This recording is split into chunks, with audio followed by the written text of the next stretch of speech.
తీసుకొచ్చారండి? అలా టెక్నికల్గా ఉంది కదా ఎవిడెన్స్? టెక్నికల్గా అసలు కేసు చెప్పండి ఒకసారి. యాక్చువల్గా వీరబాబు అనే అతను మెడికల్ ఎంట్రన్స్ ఎగ్జామ్ రాశాడు. ఆ ఎగ్జామ్ రాసే క్రమంలో అతన్ని అక్కడ ఈ అబ్జర్వర్స్ ఉంటారు కదా, లెక్చరర్స్, వాళ్ళు ఐడెంటిఫై చేసి పట్టుకున్నారు. యాక్చువల్గా వాళ్ళు ఐడెంటిఫై చేసింది కాదు, పోలీస్కి ప్రయర్ ఇన్ఫర్మేషన్ ఉంది. వీళ్ళలో ఒకడు పోలీసులకి ఇన్ఫామ్ చేసి ప్రుజుడిస్ మైండ్ తోటి, అంటే మొబైల్ ఫోన్లో ఇట్లా కాపీయింగ్ జరుగుతుంది, పలానా పర్సన్ అని కూడా వాళ్ళకి ప్రయర్ ఇన్ఫర్మేషన్ ఉంది. అంటే వీళ్ళ గ్రూప్లో ఆయన ఒకళ్ళు అది వాళ్ళు పోలీసులు డైరెక్ట్గా వచ్చి పట్టుకున్నారు. వాడేం చేశాడంటే సెకండ్ ఫ్లోర్ నుంచి ఎగిరి దూకేశాడు. ఎవరు? ఆ వీరబాబు అనే పారిపోయి ఇంజరీస్ అని షడ్ హ్యాండెడ్గా పట్టుకున్నారు. పట్టుకున్న తర్వాత ఆ కేసు ఎక్విటల్ వచ్చిందంటే కారణం బికాజ్ ఆఫ్ పోలీసు ఇన్వెస్టిగేషన్ ఫెయిల్యూరే. ఓకే, ఎలా అండి? యాక్చువల్గా యాజ్ ఇట్ ఈజ్ కేసు కనుక వాళ్ళు ప్రజెంట్ చేస్తుంటే కన్విక్షన్ వచ్చేది. వాళ్ళు ఎగ్జాగరేషన్ తోటి ఫ్యాక్ట్స్ని సప్రెస్ చేసి వాళ్ళు, అంటే యాక్చువల్గా ఏం జరిగి ఉండాలి?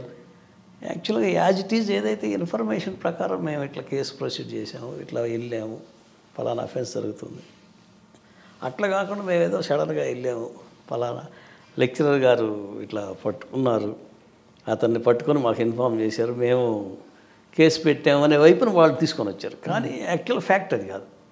On seeing police only he jumped from the room. అంటే మీరు ఆర్గ్యూ చేస్తారండి? మీ ఆర్గ్యుమెంట్ ఏంటి? మా ఆర్గ్యుమెంట్ అంటే దే ఆర్ ఇన్నోసెంట్స్. అంటే ఎనీ కేసు మేము ఎవరైనా లీగల్గా ఉన్నాం, వాడికి ఉన్న పాసిబిలిటీస్ ప్రకారం మీ కేసు డిఫెండ్ చేస్తాం. సెల్ ఫోన్ దొరికింది, పేపర్ మీద మ్యాచ్ అయింది, ఇంకెందుకండి రాలేదు? పేపర్ మీద అంటే అఫెన్స్ కంప్లీట్ అవ్వాల. వాళ్ళు కాపీ చేయకముందే ముందుగానే పట్టుకున్నారు. అక్కడ నుంచి వేరే రూమ్ నుంచి కొంతమంది ఫోన్లో కమ్యూనికేట్ అవుతున్నారు, ఇతను ఆన్సర్స్ చెబుతున్నాడు, ఇంకా వాడు మొత్తం ఆ పేపర్ మీద ఆన్సర్ చేయలేదు. ప్లస్ ఇంకోటి ఏంటంటే ఆ కేసులో పోలీసులు ఆ పేపర్ని సీజ్ చేసి కోర్టుకు ప్రొడ్యూస్ చేయలేదు. అరే, అదే ఇన్వెస్టిగేషన్ ఫెయిల్యూర్ అంటే. ఎందుకండి అంత నిర్లక్ష్యమా, లేదంటే ప్రాపర్ నాలెడ్జ్ పోలీసుకి లేకపోవటం ఒకటి, ఇన్వెస్టిగేషన్ ప్రాపర్గా చేయటం చేత కాని వాళ్ళు ఎక్కువ మంది ఉన్నారు. ఒకవేళ ప్రాపర్గా చేస్తుంటే కన్విక్షన్ వచ్చేది. మొత్తం ఆ కేసులో మొత్తం 9 మంది ముద్దాయిలు. అంటే ఇతనికి సపోర్ట్ చేసిన వాళ్ళు, టెక్నికల్ సపోర్ట్ చేసిన వాళ్ళు, ప్లస్ ఆ సబ్జెక్ట్ మీద కమాండ్ ఉన్న కొంతమంది, ఒక డాక్టరు.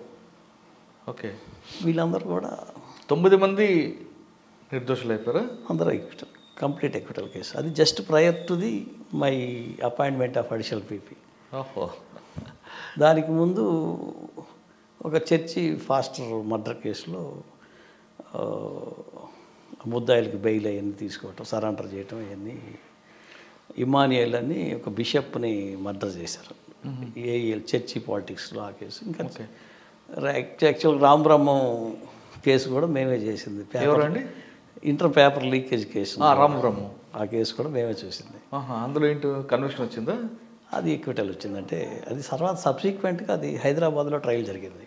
ఓకే, ఇనిషియల్ స్టేజ్లో అంతా మేమే చూసింది ఆ కేసు అంతా. సార్, గుంటూరు అడగా చాలా మంచి సెన్సేషనల్ కేసు ఉంటుంటాయి కదా. అవునండి. ఇంకా ఏమైనా గుర్తున్నాయి మీకు?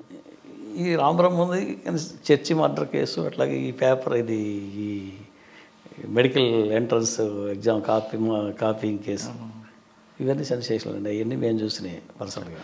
కానీ మీ సర్వీస్లో పోక్సో కేసులో అక్విటల్ అది ఎలా సాధ్యం? అది యాక్చువల్గా ఏంటంటే అది యాక్ట్ 2012 యాక్ట్. అది 2015 ఫిబ్రవరిలో మేము అక్విటల్ తీసుకున్నాం. ఈ కేసు 13లో రిజిస్టర్ అయింది కేసు.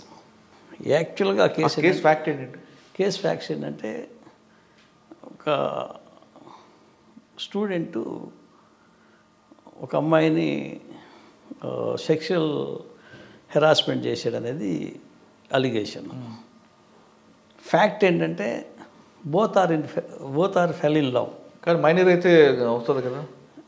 అమ్మాయి మైనర్, అమ్మాయి మైనరు, వాళ్ళిద్దరు లవ్లో ఉన్నారు. కానీ పోలీసులు కేసు ఏం పెట్టారంటే సెక్షువల్ అబ్యూజ్ చేశాడు, ఆ అమ్మాయిని అసభ్యంగా ప్రవర్తించాడని కేసు రిజిస్టర్ చేశారు.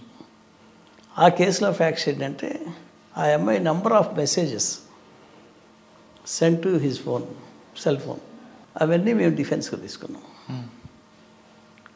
వాళ్ళు ఫాల్స్ ఇంప్లికేషన్ అనేది క్లియర్గా ఎస్టాబ్లిష్ చేయగలిగాం.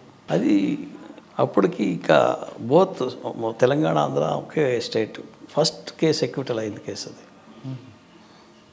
పోక్సో యాక్ట్ కింద. సార్ పోక్సో దీంట్లో కానీ మామూలు కేసులో కానీ మైనర్ అమ్మాయి విల్లింగ్గా వచ్చినా అది అఫెన్సే. అది అఫెన్సే కదా? ఎస్, అఫెన్సే. కానీ షీ సెంట్ మెసేజెస్ మెసేజ్ చేసింది, కానీ ఇతను రెస్పాన్స్ లేదు. ఇతనేమి ఆ అమ్మాయిని సెక్షువల్ అబ్యూస్కి సంబంధించి కానీ ఎటువంటి యాక్ట్స్ లేవు ఇతనికి. మరి యాక్ట్స్ లేనప్పుడు ఈ నెల ఈ విధంగా కలిసాడు. ఈ అమ్మాయి అతనితో లవ్లో వద్దునని, వీళ్ళిద్దరూ ఏమైనా ప్రేమించి పెళ్లి చేసుకుంటారని భయపడి వాళ్ళ పేరెంట్స్, పోలీసు థ్రెట్ సెక్షన్ పెట్టారండి. 354 376 354 506 509 red with 12 of POCSO act. Okay, కానీ ఎక్కడ కూడా అఫెన్స్ ప్రూవ్ కాలేదు. యాక్చువల్గా పోక్సో కేసులో డిఫెన్స్ చేయటం చాలా టిపికల్ సార్. ఎందుకంటే డైరెక్ట్గా క్రాస్ ఎగ్జామినేషన్లో విక్టిమ్ని క్రాస్ ఎగ్జామినేషన్లో అడగటానికి క్వశ్చన్స్ ఈటాకు లేదు. అవును, డైరెక్ట్గా జడ్జికి మనం వేయాలనుకున్న క్వశ్చన్ చెప్తే ఆయన దాన్ని అడగొచ్చని భావిస్తే అడుగుతాడు. అదర్వైజ్ డిఫెన్స్ కౌన్సిల్ కాళ్ళు చేతులు కట్టేసినట్టే పోక్సో యాక్ట్లో. కానీ మీరు 2 తెంపుకొని వెళ్ళారా సార్? మీరు 2 తెంపుకున్నారా కాళ్ళు చేతులు కట్టినవి బంధాలని? తప్పదు కదా సార్. కానీ అమ్మాయి మెసేజ్ పెట్టింది, ఆయన రెస్పాండ్ అవ్వలేదు. అవును. కానీ మరి ఫాల్స్ కేసు ఎందుకు పెట్టాల్సి వచ్చింది అనేది పోలీసులు ఆ అమ్మాయి పేరెంట్స్ కొట్టినా తిట్టినా కానీ ఆ అమ్మాయి ఏమి నాకు వాడితోటే నేను లవ్లో ఉంటానని గట్టిగా చెప్పింది. ఈ అమ్మాయికి వాడి మీద కేసు పెడితే కానీ వాడు దూరం అయిపోతాడు, ఈ అమ్మాయి కట్టడి చేయొచ్చు అనే పద్ధతిలో పోలీసులు హెల్ప్ తీసుకొని కేసు కట్టారు. కరెక్టే, కానీ అమ్మాయి వాడంటేనే ఇష్టం అంటుంది కదా. మరి కంప్లైంట్లో సైన్ ఎందుకు చేసింది? కంప్లైంట్ ఆ అమ్మాయి సైన్ చేయలేదు, వాళ్ళ పేరెంట్స్ చేశారు. మరి అది కూడా క్రైమే కదా. అసలు మీకు విక్టిము రిపోర్ట్ ఇవ్వాల్సిన అవసరం లేదు పోక్సో కేసెస్లో. ఓకే, వాళ్ళ పేరెంట్స్ కరెక్ట్. ఈ అమ్మాయి కోర్టుకు వచ్చినప్పుడు కోర్టులో ఏం స్టేట్మెంట్ రికార్డ్ చేస్తారు కదా, 161 164 కూడా రికార్డ్ చేశారు. చేసినప్పుడు చెప్పించారు బలవంతాన. అచ్చా, అందులో బయటపడగానే మీ క్లయింట్ యొక్క ఫీలింగ్స్ ఏంటి? రిమాండ్లోకి వెళ్ళాడు, పోలీస్ అరెస్ట్ చేసినాక బెయిల్ మీద బయటకు వచ్చాడు. తర్వాత కేసులోంచి బయటపడినాక వాడు చాలా పరమానందపడ్డాడు. అసలు ఈ కేసులో బయటపడతానంటే వాడు ఎక్స్పెక్ట్ చేయలేదు. తర్వాత ఇద్దరు పెళ్లి చేసుకున్నారా?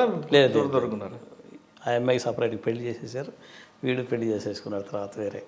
ఓకే.